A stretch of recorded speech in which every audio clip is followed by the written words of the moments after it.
broadcast network, AFTERBUZZ TV. Over 20 million weekly downloads in over 150 countries, and your number one source for after-show entertainment.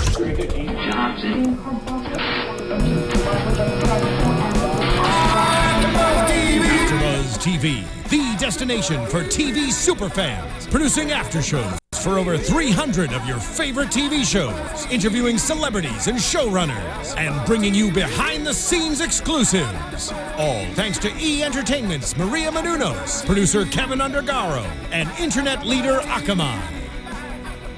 Now, let the buzz begin!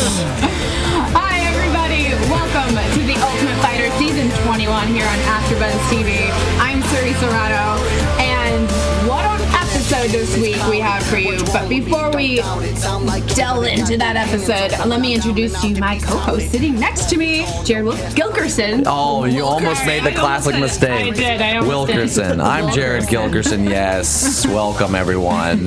We're happy you're here. I'm Hi. glad I didn't do that. And across the table, they've been dancing up a storm already. J-Tan, say hello. Why do I always do this? I was going to say, we got the band back together, actually tying it together with dancing.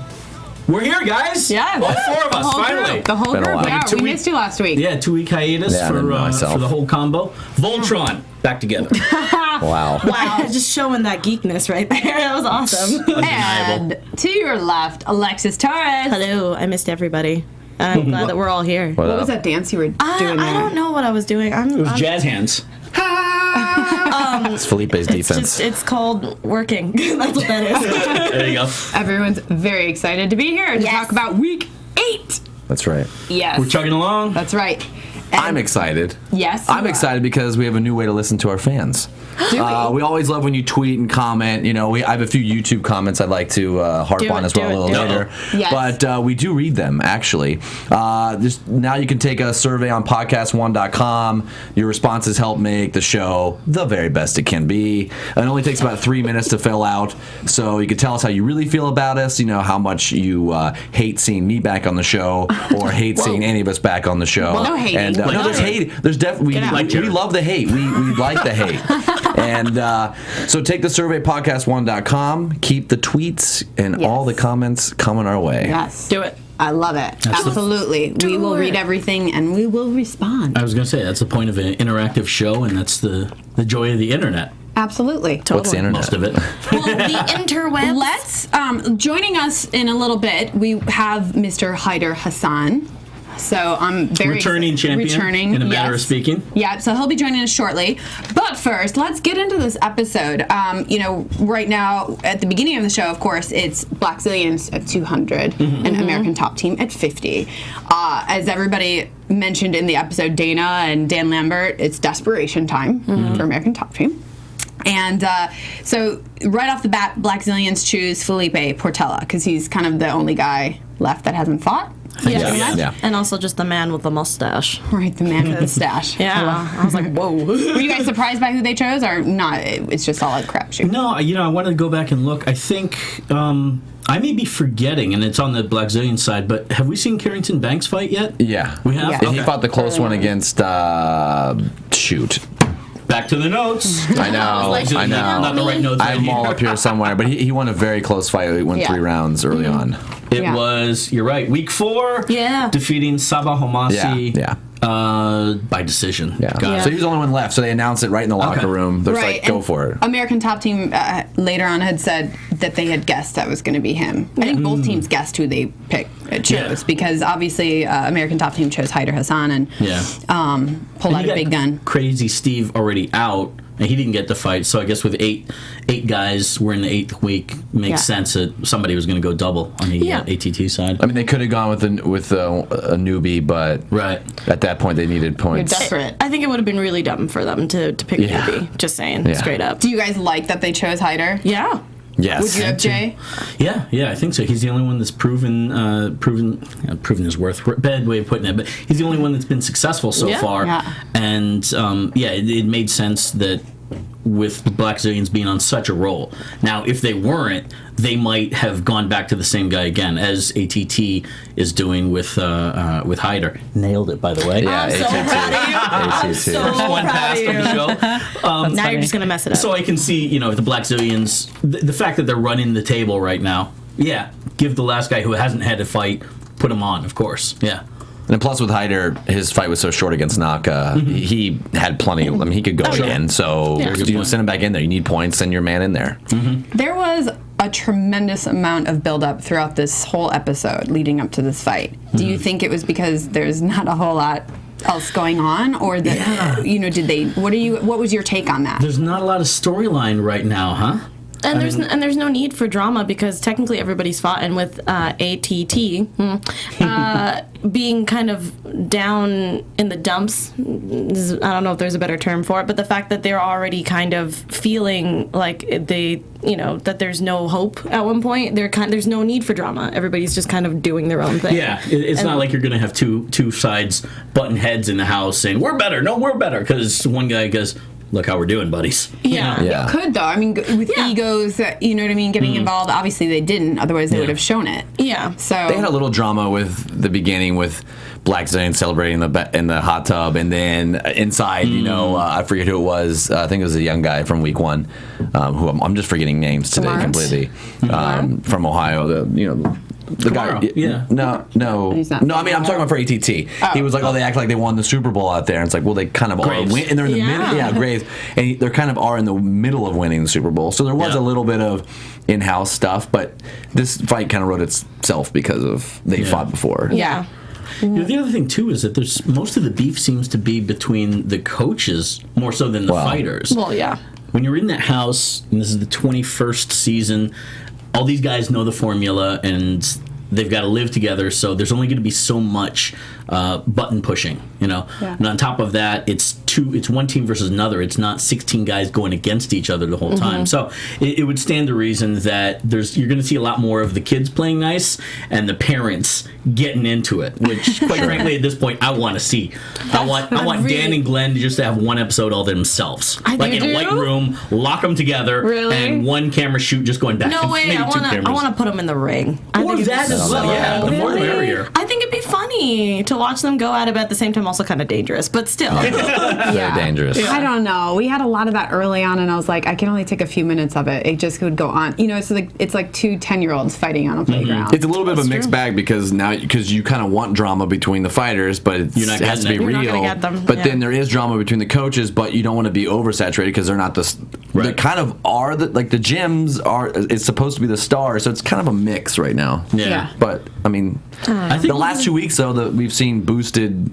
The fights have been great, so that's the show. That's the show. Everyone looks forward to the last half. Yeah. That's the action. Well, let's get in quickly to the fight before Hyder joins us. Yeah. Round 1. How about immediately Felipe taking him down or going for that takedown? I mean, I was surprised by that. I got up out of my seat. I was like, yes! I did not expect that. I was super excited because I was like, okay, he's not going to take no for an answer. He's going to go for it. And then the rest, as the fight kind of went on, I was like, oh, you're just taunting. That's all you're doing. You are not just doing that. You were very vocal watching this Obviously, fight. I can't. I have to keep it down to a certain level because these guys saw me when I was watching the fight. She was one of the cornermen. I mean, for real. Several months after the fight was taped.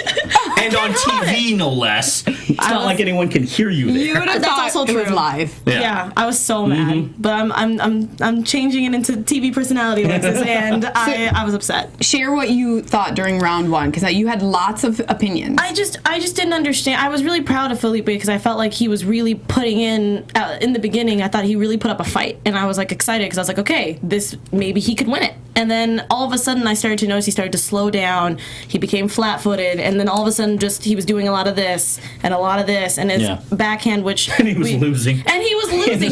He was getting his booty kicked. And the bad thing is, the one thing that they showed from the previous fight that they had together is that his backhand always drops every single time when he's kicking or if he's leaning. And the bad thing is, you can't do that. That's how he got knocked out in the first place. But he did not change that. and I was kind of, I'm not sure if Hyder did see it. I mean, eventually in round 2 he did, but in the first round he didn't. So I didn't know if that whole him shooting for his hips, I didn't know if that just threw off his game in the first round. Old habits die hard there. Yeah. This was, so Hassan Hyder won 18-9. What was it? Majority decision. It was 2018. 2018. 19. Yeah. So 2 judges scored it for Hyder. 1 judge scored it a draw. And we can talk about the scoring in a bit. But to me, this was Hyder all the way. Yep. Definitely 2018. He beat him in the striking game.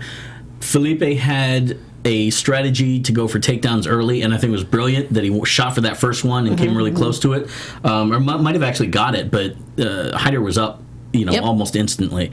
But after that, he didn't have a B strategy. He went for a couple takedowns. Hyder was shucking him off, no problem. And after that, it's like it seemed like his mind went blank and he didn't know what else to do, and so he was besides taunt. Yeah. and when you're taunting guys, when you're taunting in a fight, make sure you're winning the fight at least. Okay. Nobody else out there is Nick Diaz besides Nick Diaz. Only Nick Diaz can do that, guys. Everybody else, stop that. Get really good first, and then start to taunt your guy. It wouldn't have bothered me as much as if he was, instead of using his hands doing this, I needed him to start actually landing something. That was the main thing that I had a problem with, because I've, even though yes, I've not been in a lot of fights at this level, but even I know, and I teach kids who are 3 years old, do not drop your hands. Period. And the fact that he's a professional and he can't even get that out of his system is a problem, personally. I think the taunting was more for him because he got knocked out in the previous fight. Yeah. And it was kind of more for, okay, the punches aren't hurting me. Right? I need to show him this. It was kind of a nervousness. Yeah. It didn't bother me as much, but it was still a stupid move. Yeah. But Hyder's was landing the cleaner, more effective strikes. By all means. Felipe's punches were powder puff. Like, they were just kind of show me punches for like he wasn't trying to do damage. The kicks were nice to Hyder's legs, and the knees when he had him against the cage early. So I thought the first half of the first round, I actually kind of had it. This could go either way. About 2.5, 3 minutes in. But then as soon as they broke, Hyder was just teeing off. More action, and they were hitting more cleanly. So it was an all Hyder round. Round 2.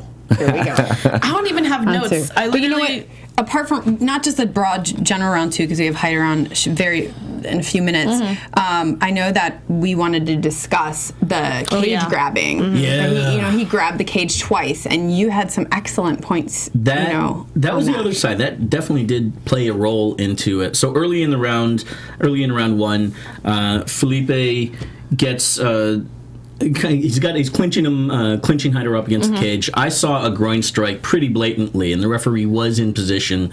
Maybe his eye was not directly on the two bodies, which it should have been. But if I was that referee, I mean, you should have been able to see the groin strike, and it looked like it went right up the middle there. And Hyder's reaction, a little bit of his back was against the cage. He reached for the cage a bit and was complaining openly to the referee. But the referee waved it off and said, Which I was surprised by.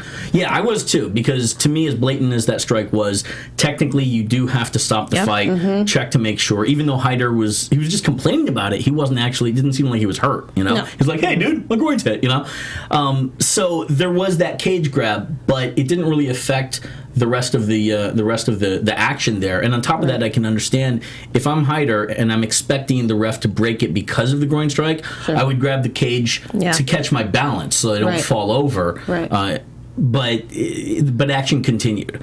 Later on, we saw a second cage grab, which definitely did affect the takedown. Felipe was dragging him down for a takedown, and Hyder grabbed the cage. The referee did warn him, and that was audible. Now I have the notes here. I have the unified rules, which I can or can't I love read. that you have Look that. at you. It's for another project. But this is, guys, these are the unified rules as written by Nick Limbo. Sorry, not Nick. I take that back. But Big John McCarthy and several others involved with the Nevada State Athletic Commission, and Jeff Platnick as well. May he rest in peace. Here's the deal with a groin, with a foul, especially involving grabbing the fence.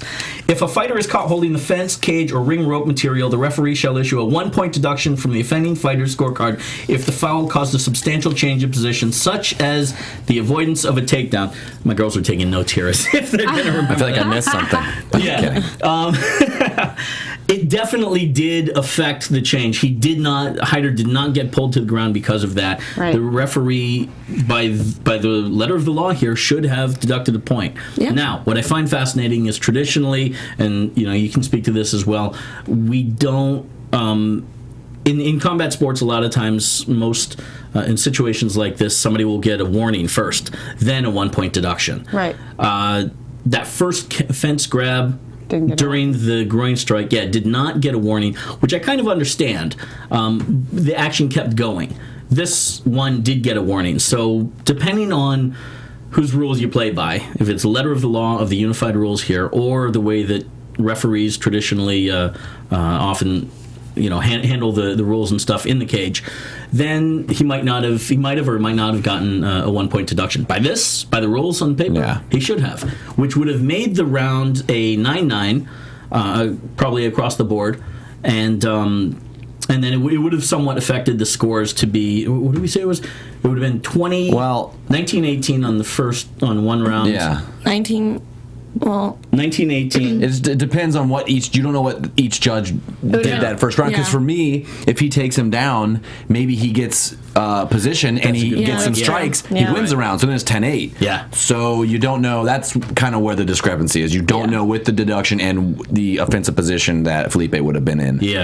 What it could have done. I wonder what behind the scenes. And he reached. Not to mention, Bisping made a point at one point. Hassan early in the match went purposely to go grab the cage. He did, and went off. So it made me think that he was really. I mean, he was really looking for that cage. I think the referee really missed it. But that was 3 grabs. Well, looks like it. He didn't grab it there, and that's kind of an instinct grasped it, and he went, "Oh wait, I can't do that." Yeah, and that was a third. That was the first of 3 in the same round.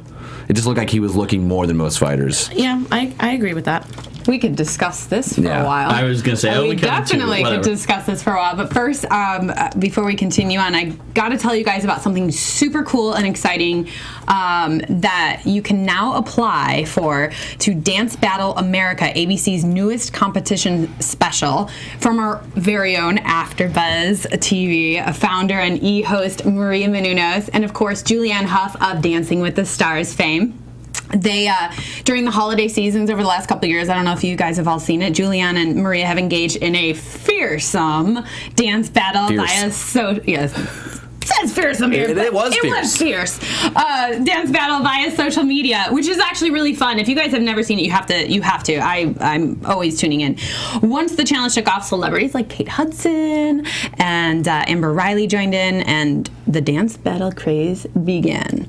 So now everybody in America can battle out and have a chance to fly to LA and compete on the dance show. It's an opportunity of a lifetime. If you want the chance to dance on network television, go to dancebattleamericacasting.com for more information on how you could submit your video. And don't forget to also post it on social media using #DanceBattleABC. Do you think they're looking for like real dancers, serious ones that can battle, or goofs like me? It can be anybody. Yeah, because I'll make a dance. You didn't submit your video yet? we could do one ourselves. Learning about we could submit the beginning of the show. We can do that. We could definitely do one. I was doing it earlier. Yeah. Did you see it? You were doing something Felipe's over there. defense. I'm telling you. You were doing Felipe's defense. I know. Doing something. There are some ugly ones in the fight sport too. We're downhill here. Guys, We get it. No, it's really fun what they do. You got to Google. It's really good awesome. one. Yeah. I got invited to one of them and I missed it. That's dope. Do we have Heider on the line? Just checking to make sure. We could jump in round 2. Okay, no problem. Yes, please. Yeah. Let's continue.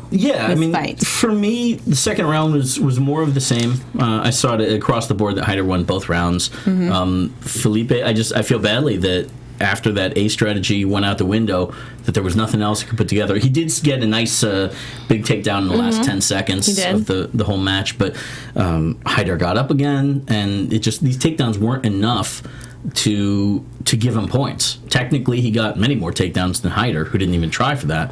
But if you get a takedown and you don't do anything with it, and the guy is up really fast, it's like it didn't happen. It's like the tree in the forest. It didn't happen, you know? Heider seems like a beast to me. I know that you guys have different opinions on him, especially this guy right here. No. Go ahead. No.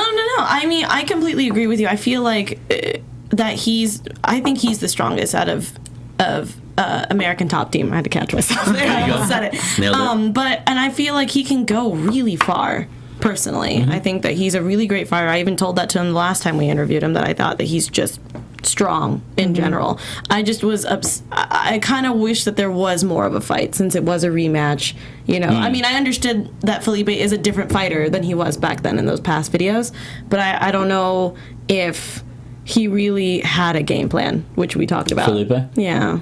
Well, Sorry, Jared. No, go ahead. Really quick, which I'm surprised by, because they did have footage. They did say they went over the footage of their prior fight, previous fight. Yeah. They had that to go off of, which to study and kind of come up with a game plan. They showed Hyder doing that. Yeah, and I feel like Hyder was a little bit more prepared for it, me personally, but they also didn't show what Felipe did, to prepare for that, besides the fact that he said that I'm a different fighter, I know better, that was in the past, and I'm like, I feel like you didn't, not completely change, but there was moments where I felt like I was watching the old Felipe. You know what I mean?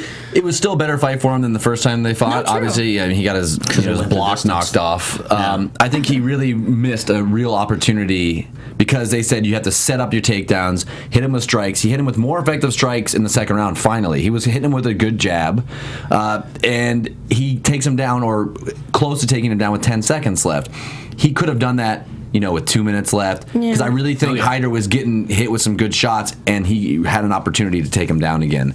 His cornerman was complaining about that too, like going for a takedown and going jiu-jitsu in the last 10 seconds. Yeah, you don't do that. There's no time to cook the guy. He was close, but Hyder again, more effective shots. So another round for Hyder. Do we have Hyder Hassan on the phone now? You there? What's up, guys? How are you? Hey, there you are. How is training? I know you just finished. Yeah, I literally just got off the mat 30 seconds ago. I apologize for the missed call. I'm in the zone right now, so it's time's a ticking. I got about 3.5 weeks left of training, and man on a mission right now. Love it. All sweaty and post workout. It's great. Sorry, I was distracted. Sounds a little weird. A little distracted. I know, sorry. I love it. Well, we appreciate you taking a few minutes to talk with us, for sure. I have a real quick question, and it's kind of random, but when they showed you on your march out to this fight, on your right hand you had a black and white mini little scarf wrapped around your wrist. What is that for? What does it represent? It's actually a blessed scarf. It's from one of the holy shrines in Saudi Arabia. It's a blessed scarf. It's for protection. I received it from my wrestling coach, Kami Barzini. He's Iranian, and his mother came and visited.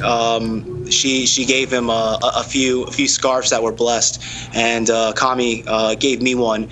And I always bring it out. Always bring it out to me when I fight. Have it wrapped around me, and it's just another layer of security, another layer of comfort that makes me feel protected when I fight. I love that. I had to ask it because I noticed Certainly it. did the trick on this match, man. Yeah, seriously. I didn't even notice that, so good eye on that one. I was like, I thought that was just a tell. That's just me. So I want to know, because it definitely took me by surprise. This is Alexis, by the way. What was your thoughts after, obviously, when the fight started and Felipe just was shooting right at you at that point to go for the takedown? I really want to know what your reaction was, or what you were thinking. He timed the takedown really, really well. He did a good job. But for me, I'm actually really upset with my performance. I give myself a C-. Actually, I went into that fight with a dislocated rib. The time difference between my first fight and my second fight was 9 days. I dislocated my rib in the Naka fight, and so I wasn't able to train. I wasn't even supposed to fight this fight. But when Nate lost his fight to Vicente, if Nate had there, Yep, We got you. but since Nate lost, then I already had made the mental preparation that I was going to fight whether we won or lost. So I already had started my diet. I never got off my diet, so I was ready, focused, and I knew once the door closes, you don't feel anything anyway. So it didn't really affect how I fought, but it affected my preparation for the fight. So it was just one of those things that I knew he got really good timing on the takedown. So my initial response was, okay, escape my hips, get back up, and go punish him. How did you dislocate the rib against Naka? I didn't see anything that stood out in the fight. Actually, it happened before the fight. Actually, it happened in the locker room. I was stretching and my rib popped. But at this point, I already had been in camp for 12 weeks before the show even started. And my fight versus Felipe Portela was October 31st of 2014. And as soon as that fight was over, I took 1 week off and I was right back in the gym. And then, so I think it was just wear and tear on my body. And the culmination of the hard training during the show itself. So I just think it was wear and tear. I wasn't getting the necessary massage, to keep your muscles and everything loose and fresh. I was just grinding hard, and it was just one of those things that it was wear and tear. I know that feeling because I have a dislocated rib as well from not from a fight, but from just training, and it was just a really bad takedown. But now if I like yawn in a certain way, I can dislocate it every single time, and it's the worst. Oh, so you're keeping that as a souvenir then? That's pretty much how that works. I can't do anything about it. Yeah, you're tough. Oh, thank you. But the other thing I also wanted to ask about, since it was a rematch, I know that we did get a glimpse of you guys at American Top Team gym trying to prep for this fight. What did you actually, mentally, physically, what did you actually prepare for now this rematch that was pretty big for you? As far as the rematch, I just kind of studied, his basic tendencies. What he likes to do, what he likes to do defensively, what he likes to do offensively. I had just fought him pretty much 3 months ago, so it wasn't. It was just me refreshing his tendencies, and honestly, I didn't really care what he wanted to do. It was just me going out there and executing my game plan, and that was my mission. Now, in the first match, you only had him. You TKO'd him in 3.5 minutes or so, first round. So there wasn't probably a whole lot of time really to kind of gauge between that match and this one. But did you notice any differences between the first and the second match? I did. He had a better defensive guard because he was wary of my power, so he covered up really well. And I made a mistake. I should have gone, to the body with my punches. I should have gone head, body, then back upstairs. So head, body, head. And that opened up my headshots. I would have landed more flush, and I probably would have knocked him out. But that's why I had a really great learning experience. Now that guys, they're aware of my power, so they're going to cover up well to keep their chin nice and tucked.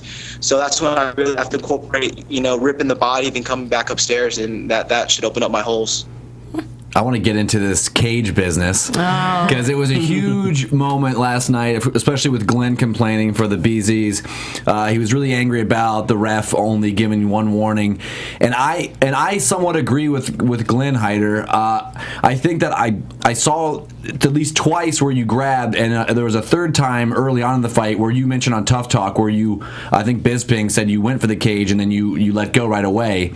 But I saw more cage grabs from you than anyone else. So what do you think when Glenn is complaining and the other team is complaining about that you should be docked a point?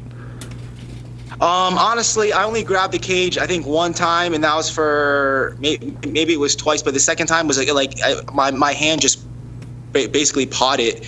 I did grab the cage once, which was 100% unintentional. But honestly, at this point, the Blackzilians they're looking for excuses. I'm 4-0 against their team. My last 4 fights of my career has been against the Blackzilians, and I have 3 KOs and 1 decision against them.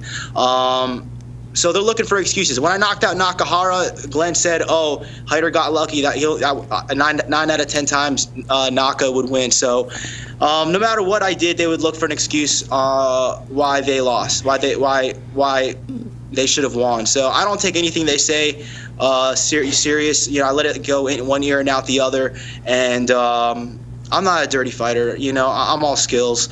And the cage grab was an unintentional situation. Like I said during the show, Portela need me in the nuts right before that, and I didn't complain about it.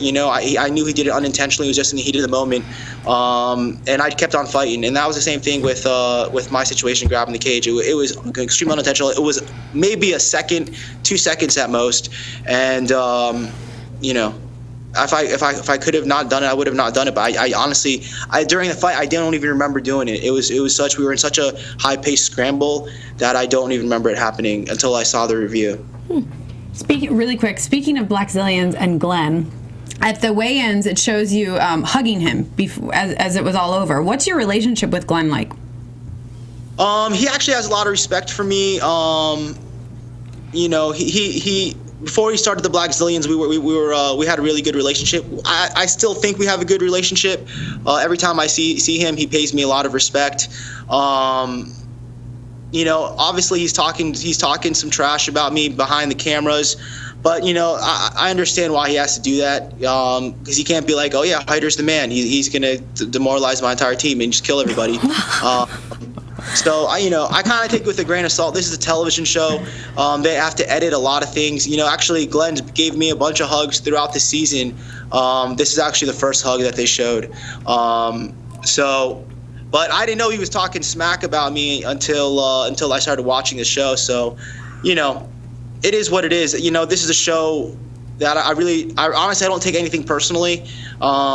You know, he's building his brand, and his brand is the Blackzilians. So right now I'm in the way of his brand. So he's going to say what he needs to say for me to not look good.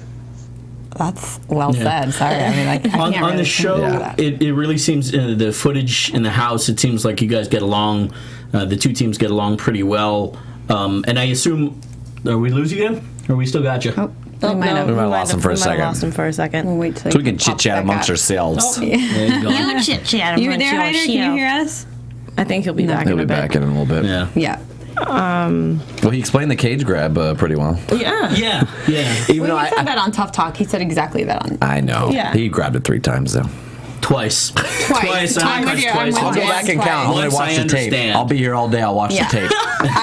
And I want to hear from you, the fans, how many times he grabbed. And the third time wasn't earlier in the match. That would have been technically the first time. If there was a 3, here's what I gotta say. Wasn't. I don't think it's. Yes, Jay, I agree with you. I don't think it's dirty. I don't think it's. See, that's the thing. Some people say. I don't think it's dirty. I don't think it's dirty. I would grab the cage all day if I wasn't going to get docked a point. Well, it's instinct. It's instinct of your human body. It's science. Yeah. You're falling backwards. You go to grab something. Yeah. It's not dirty. It's not dirty at all. Sure.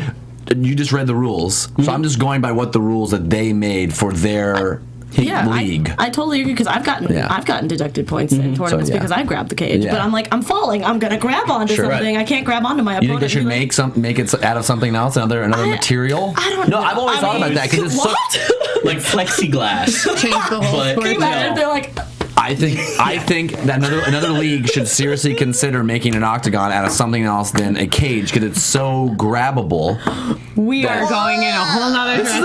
This is a good conversation. You know, the reason for the cage, one part was visual design to make it look really tough, but also specifically because of the rules, the way that they were combining wrestling and striking, it was a safety thing for people that were facing wrestlers, because wrestlers are prone or more talented, more skilled in throwing guys. Yes. So if you throw guys out of the area, kind of like in sumo and the dojo, really dangerous, and it's going to be, the thing is, I don't think it was regulated. No, it wasn't regulated at that point. But, more risk for danger and serious damage if you don't have that cage.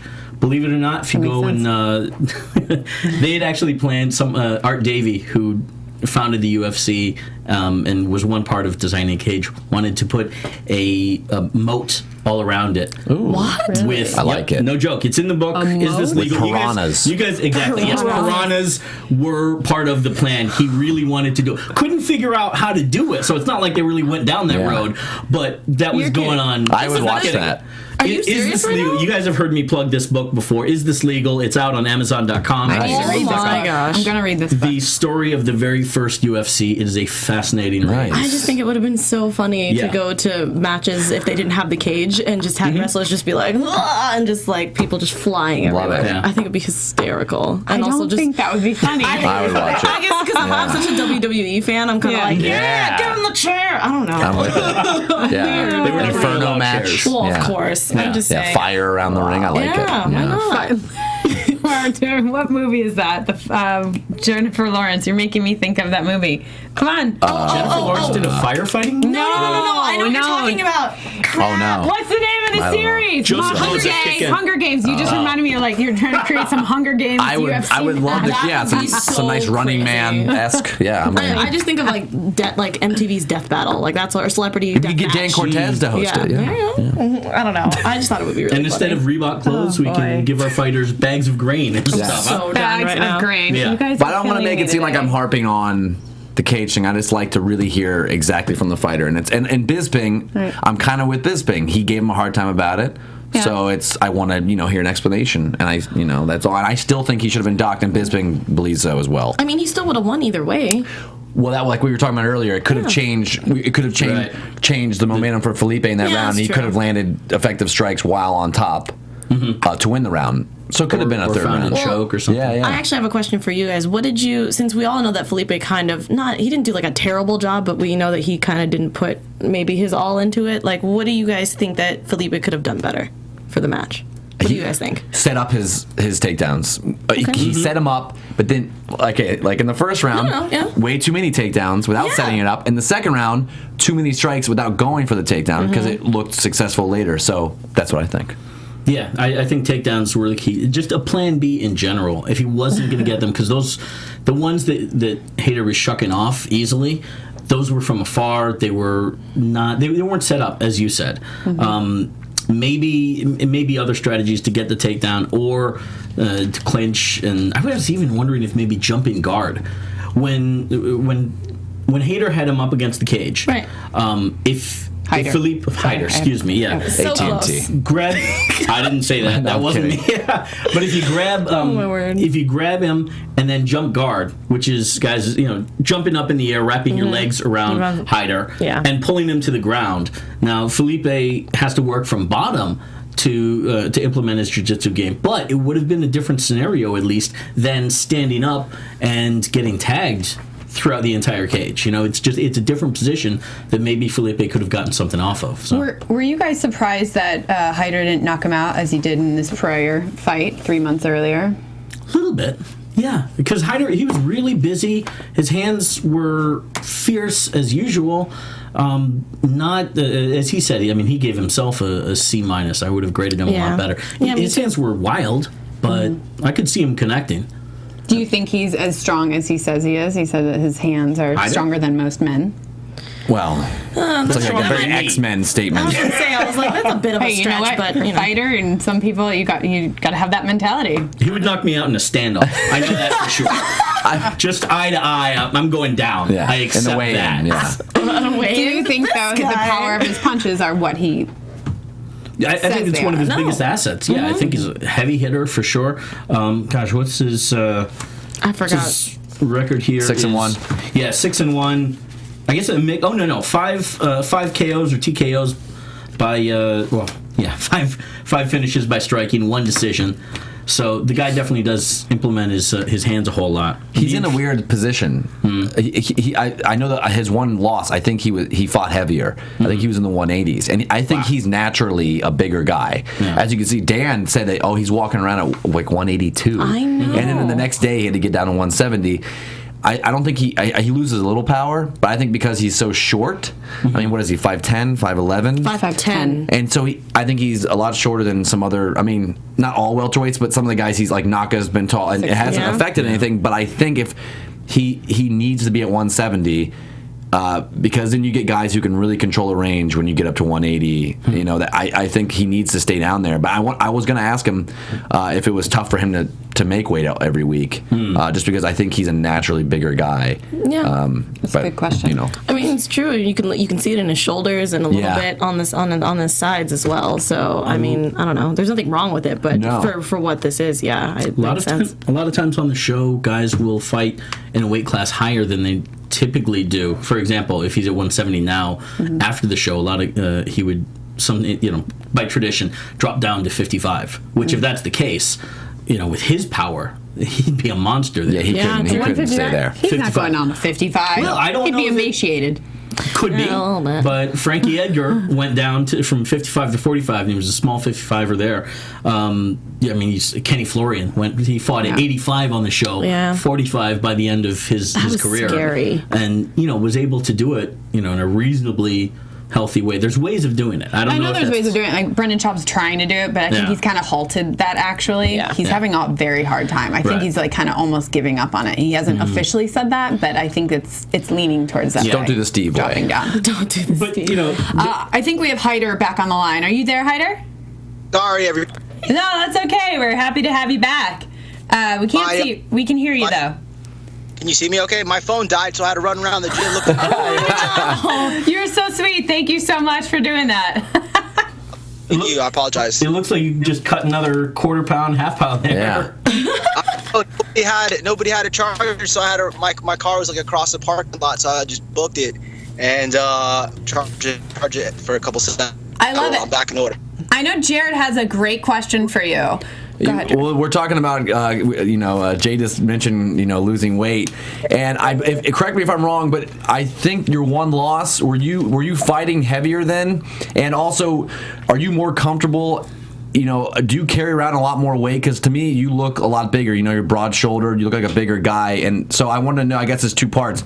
Was your loss because of a weight issue? Do you think, and are you comfortable being a little heavier? As far as my first loss, that first loss came from that was me fighting at middleweight. I actually had my pro debut at 185, and I had a 9-second knockout in my pro debut at middleweight, and then I fought at middleweight my third pro fight, and I am a stockier guy. That just comes from my back. I was playing football and wrestling in high school. I've always enjoyed weights, so I've been lifting since I was a kid. So I just kind of have that stockier body frame, and my dad is built the same way as me. I mean, my dad's 65, God bless him, and he's got legs that look like he's a running back for the Dolphins. I'm from Miami, I'm from Fort Lauderdale, so that's why I say the Dolphins. But as far as my weight, I used to get a lot bigger.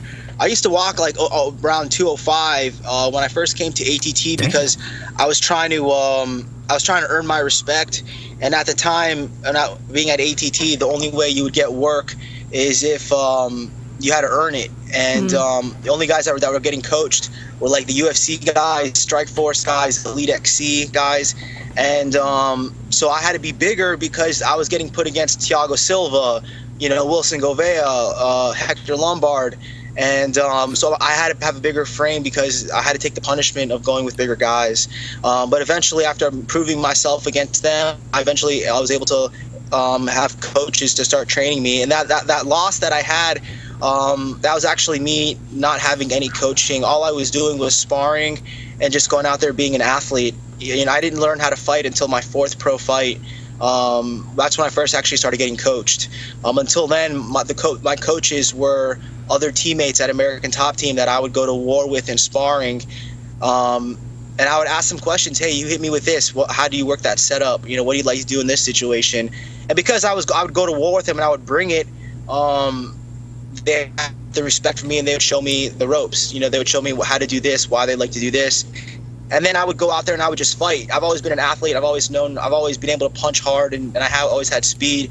So that fight that I lost, I just come off of 2 knockout victories, and it was my first fight on TV. So I let my emotions get to me, and I was like, oh sweet, my first fight. I'm gonna go out there. I'm gonna highlight reel KO this dude, and I left myself open, and I tried a Superman punch, which is you should never do. You should never want to leave your feet in a fight because once you're in the air, you're in the air. You have no defense, and that was my mistake. And I also forced the knockout. I believe in playing chess, not checkers. It's the same thing in football. What happens when a quarterback forces a throw, it gets intercepted, and that's what happened to me. I tried to force a knockout, and I left myself open, and I got clipped, and I got put to sleep in a guillotine choke.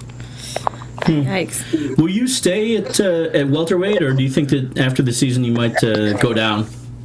Or do you feel like you've made the cut where your body is at its proper place? No, actually, I'm very comfortable at welterweight. I don't get that big anymore. The heaviest I get is 195.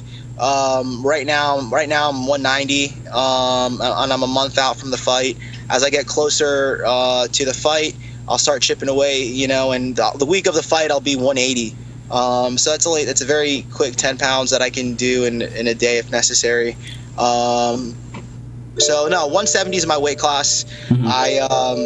I'm a brute at this. I'm a brute at this weight class.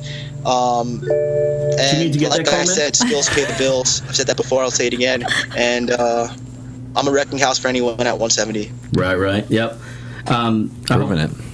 You need to get that call there, or are you good, man? He's good. I don't think he can hear. Well, I definitely wanted to talk about since from the first match that you had with Felipe to now, how did you? Well, obviously you handled the taunting very well, but what was your thoughts as you were watching Felipe kind of throwing his hands up and kind of doing one of these you can't see it. Sorry. The Nick Diaz. Yeah. Just bring it. Yeah. As far as Felipe doing his throwing his hands in the air and all that stuff, I actually enjoy. I'm someone that really enjoys the emotions of the sport. When I played football, I was the loudest dude on the field. When someone would hit someone, I'd be like, yes, that's how you hit. I enjoy emotions of the sport. That's why I enjoy being vocal. That's why I enjoy talking. I enjoy saying what I'm going to do and then going out and doing it. I enjoy putting that added pressure on myself. So when Felipe started getting animated during the show, during the fight, when I threw a leg kick and he's like, it wasn't nothing, or when I punched him in the face and he's like, that didn't hurt me. I enjoy those emotions. Because it shows to me that he's having fun in the fight. And that's what we're here to do. We're here to have fun. You can't fight if you're not having fun. And I've always wanted someone to do that. I watched Nick Diaz, and he's like, that ain't hurting me. What? You're this, you're that. And I'm like, oh man, I can't wait till someone does that with me, And so it was fun for me. I enjoyed it. I wasn't like, I would hit him and he shrug it off. I knew I was hurting him, but for me, I'm not going to let emotions get to me, because that's what happened to me in the fight that I lost. I got too emotional, and I'll never let that happen. All right. Jared? That's it. I was just going to say, have a Bud Light and celebrate. Oh my God. Get out. No, that was impressive. That was a great fight. Honestly, this is 2 weeks in a row of, I think, the best two fights of the season, 2 weeks in a row. So hopefully you guys keep bringing it the last 4 weeks. And this is kind of fun. This is the way that the show should end. Hopefully close. As it's building. Yeah. Better and better. Yeah. Yeah, absolutely. Honestly, I look at this tournament as this. No one really cares what happens during the season. It's when you're in the playoffs, do you win? When you make it to the Super Bowl, do you win? That's all people remember.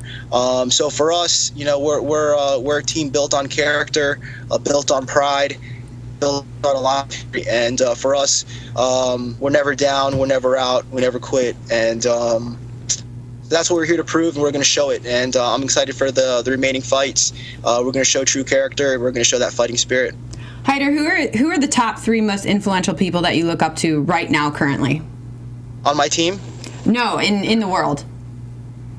I would say my parents, just because of what they've been through. I mean, my parents are from Baghdad. They're from Baghdad, Iraq. They immigrated here in 77. They're self-made, they're self-successful. My dad's a physician here in South Florida. My mom is a clinical psychologist, and they worked hard from the bottom. Nothing was given to them. In the Middle East, my dad's brother was actually hung by Saddam. So the turmoil that they've been through, and what they believe in is how I live my life. They're definitely my most major influences, and because anything you want in life, you have to work hard for it, and my parents are living proof of that.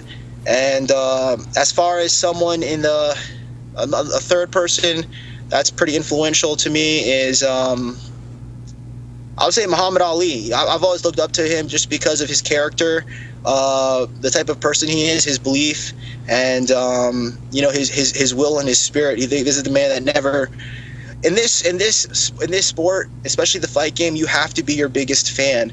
No one knows what you're capable of except yourself. So that's why I say, oh, I'm the greatest, I'm this, I'm that, because no one knows what I'm capable of. I know what I'm capable of. My parents, they think they know what I'm capable of. My coaches have an idea what I'm capable of, but only you really know what you're made of. And that type of confidence that Ali had in himself is something that I really look up to, and just that, and my parents, and because what they achieved coming from nowhere, that makes me the man I am.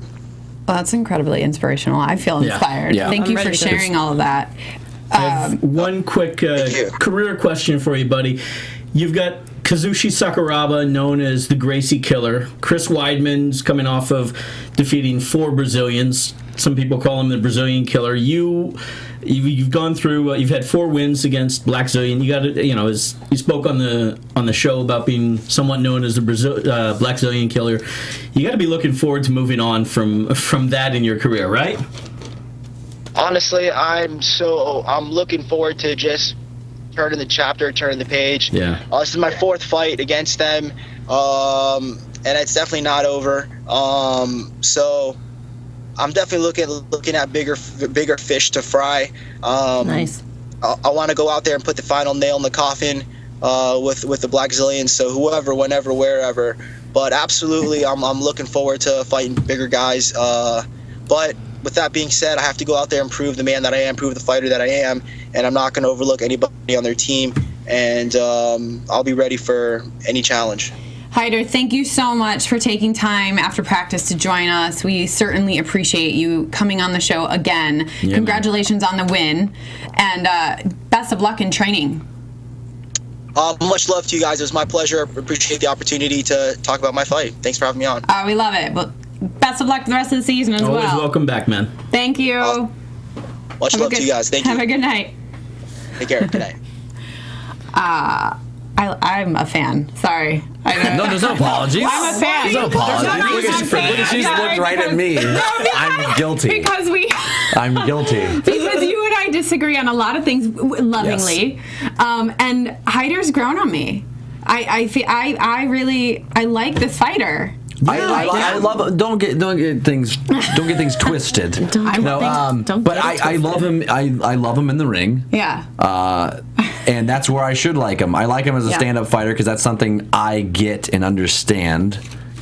Being a big boxing fan, so I love the way he fights. And every fight that he had is it's either been a knockout or there's blood and he just brings the action. Mm-hmm. So I love him. Yep. It's just a few other things. Well. We have to wrap this show up, this bad boy up. Did you guys have any final thoughts you wanted to add before we wrap up? I'm excited to see where he goes in his career. I think he's going to go so far. So he has UFC written all over him. Oh yeah, completely from like day not day one for him, but like day one when we saw him fight in the show. He's so far the standout guy in this season. We're 8 episodes in, and that's a lot of episode time to cover and to be the one that everyone talks about and has their eye on. So regardless of whatever happens between now and then, obviously he's training hard. He's anticipating something coming up. Yeah. So I agree. He's got UFC written all over him. They can do a lot with him. He's going to have to show and prove and step up his game fighting after this whole chapter is done. Right. But that's going to be fun to see. And people are... I get why people like him, why you do. We all do. He fights with emotion. He wears his heart on his sleeve. And that's what people get behind. That's what makes this sport and the people involved in it great. I like his inner... We're on SoundCloud, we're on iTunes, we're at YouTube. Be sure to check us out in all of those places. And Alexis Torres, tell us where everybody can find you. You can find me all over the interwebs as atorres890. Follow me on our sister network where I talk about video games and geek news on Geek Nerd Tech, and also follow my vlogs as well on my YouTube channel. J-Tan. I'm giving up on social media. You can no longer find me at J-Tan716. That's a lie. Yeah, it's a lie. Go ahead. At Gilkerson Radio. You find me on Twitter. Throw it at me. That was very exciting, Jared. It was. I have a really good plug. I'm really good at plugging these days. I love it. And you can find me on Facebook, Twitter, Instagram, Periscope at Suri Serano. Thank you all so much for joining us. Thank you especially to Haider Hassan, and we will see you guys next week. Bye. From executive producers Maria Menounos, Kevin Undergaro, Phil Svitek, and the entire AfterBuzz TV staff, we would like to thank you for listening to the AfterBuzz TV network. To watch or listen to other after shows and post comments or questions, be sure to visit AfterBuzzTV.com. I'm Sir Richard Wentworth, and this has been a presentation of AfterBuzz TV. Buzz you later. The views expressed herein are those of the hosts only and do not necessarily reflect the views of AfterBuzz TV or its owners or principals.